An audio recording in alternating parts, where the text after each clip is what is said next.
Good morning. I've got two for you today. A Shropshire scam and a Leopard attack. Let's do Shropshire first. UK county in crisis as it faces bankruptcy over a £200 million road that was never built. I saw this the other day and it caught my eye because it's on the back of, I watched a video from Jimmy the Giant about why the UK can't build anything anymore. And then I posted that on my YouTube page. You all called me a communist for watching Jimmy the Giant, but his video was excellent because it documents exactly how the UK basically uses grant funding to spend all of their money on consultants and never actually lifts up a spade. That's exactly what's happened here. Listen to this. The cost of constructing the road was originally estimated at 87.2 million, but spiraled to 215 million. It's a relief road that was never built. The council said it may need to borrow £100 million to avoid running out of money by April 2026. A report states that one of the biggest threats to the council's financial security is funding the £215 million Northwest Relief Road, which has now been cancelled. Why have they got to pay £215 million if it's been cancelled and no one ever picked up a spade?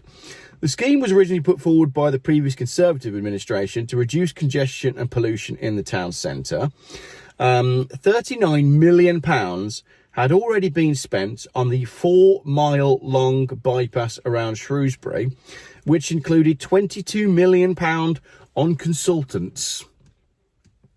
Can you smell a scam? However, the new Liberal Democrat administration pulled the plug, claiming the failed project was no longer affordable. Liberal Democrat leader Heather Kidd said the council would likely seek additional funding from the government as it struggles to balance its finances. She added that paying the government back would tip the council over the edge.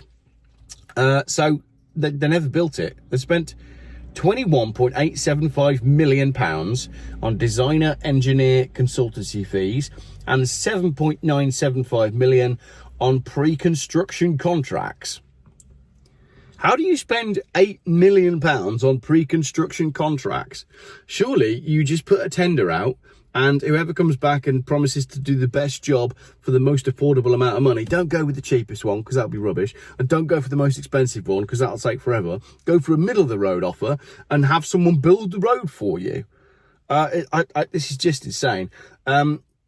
The scheme was opposed by opposition parties and the environmental groups, while a petition to save a 550-year-old tree, the Darwin oak, got 100,000. Go round the tree. Go round the tree. Put the tree in the middle of both sides of the carriageway with enough space for the tree to survive, and then it can be a thing, you know, a English heritage. Come and drive the road that goes round Shropshire and see the 550-year-old Darwin oak. I'm going to invoice them £1 million for that consultancy advice that I just gave them. Although the Department for Transport awarded the council a grant for the project, it later confirmed that no additional funding beyond the original allocation would be provided. So the Department for Transport said, we're going to give you, how much was the initial bit?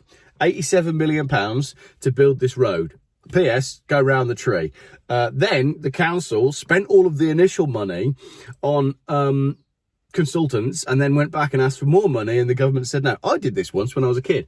When I was younger, I must have been about 16, and my mum gave me £45 cash to go and buy a new pair of jeans from a skate shop in Birmingham.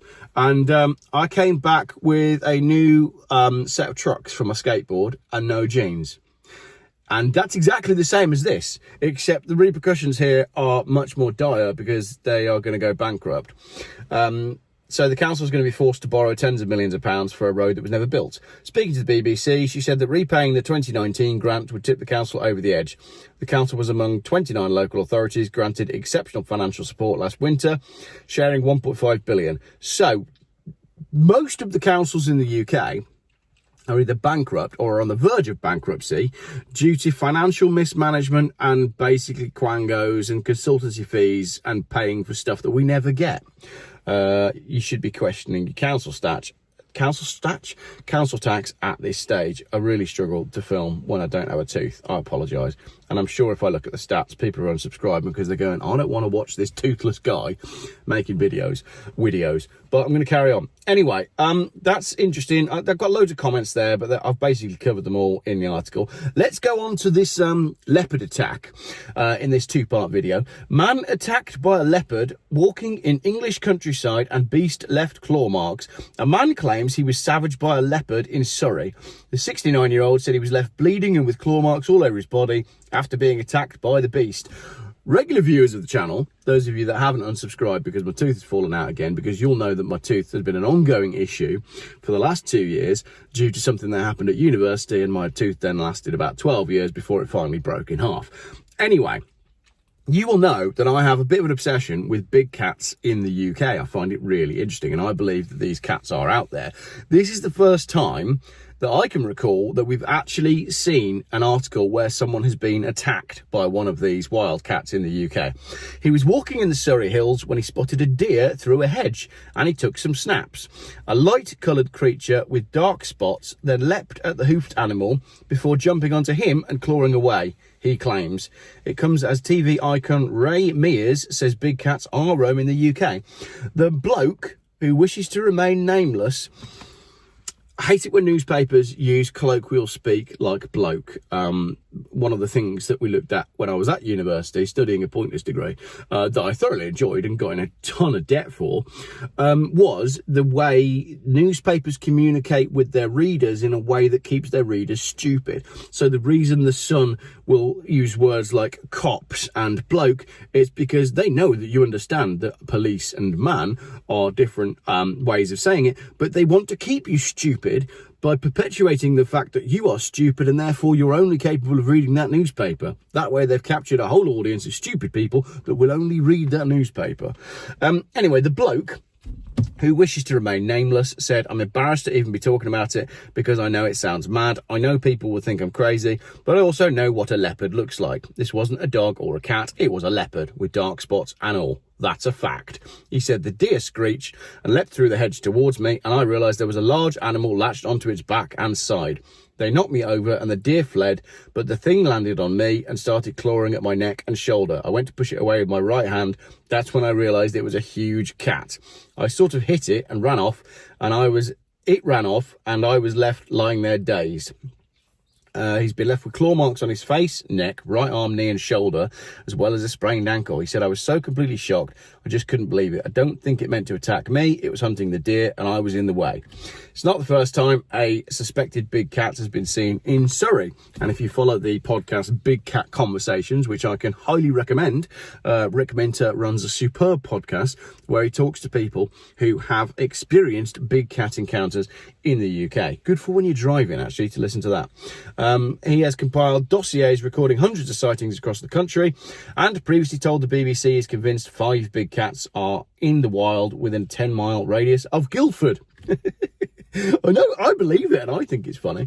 Mr. Ridley, a builder, told the broadcaster, since the 60s, Surrey residents have described how encounters with large cat-like beasts, some black, some tan, and many sightings report a Labrador-sized black cat, similar in appearance to a panther or puma, as well as a sandy-coloured puma and lynx. I'm convinced they're here in Surrey from the evidence that I've seen. There's a load of them in Gloucestershire as well. There's consistent sightings in Gloucestershire. We've had a massive uptick in sightings in Worcestershire as well. There's a Worcestershire big cats sighting group, and there's been some really interesting stuff posted on there lately. Myself, we've been out and found really odd looking kills that look like cat kills. So I know these things are out there, but being attacked by one is a whole different thing. The bloke said he considered going to hospital to have his injuries treated, but decided against it as he thought no one would believe him. He said, I did think, should I go to hospital? But I thought I'd be asked about what happened and people would think I'm a nutter. They'd laugh at me. I haven't told anyone as I don't want my reputation to be marred. People would just think I drank too much that day or watched too many nature programs, but I know what I saw. If he was actually attacked by a leopard and clawed by a leopard or any wild animal, you should probably go to hospital because they can have all sorts of stuff under their claws. And if it's gone through your skin, you could find yourself in a bad way. So if you're watching this video, get yourself to hospital, get yourself checked out. Might be too late for that now. Someone has replied saying, go for it, mate. If you know what a leopard looks like, go to hospital. That's exactly what I just said. Piddler says, come off it, your boyfriend has sharp nails. Someone says, oh dear. Classic. I love a classic joke. And then someone else said, meow. So basically nobody believes him. I do. Let me know if you think that leopards are indeed roaming the UK, and big cats and wildcats. And let me know what you think about the fact that Shropshire Council is about to become bankrupt because they spent £90 million on nothing. If you would like to set up a consultancy business with me, I'd be very keen to start consulting with some of these councils, because apparently all you got to do is submit some mumbo jumbo paperwork, knowing full well that the project's never going to go ahead anyway, and no one's ever going to scrutinise the work that you've done, and then you just put in a fat invoice for it. I reckon that's got to be the easiest way to make money in the UK in 2025. Right, that's it. That's the end of this video. Look after yourself. Watch out for big cats. Watch out for dodgy councils, because one of them's going to get you. Cheers for watching.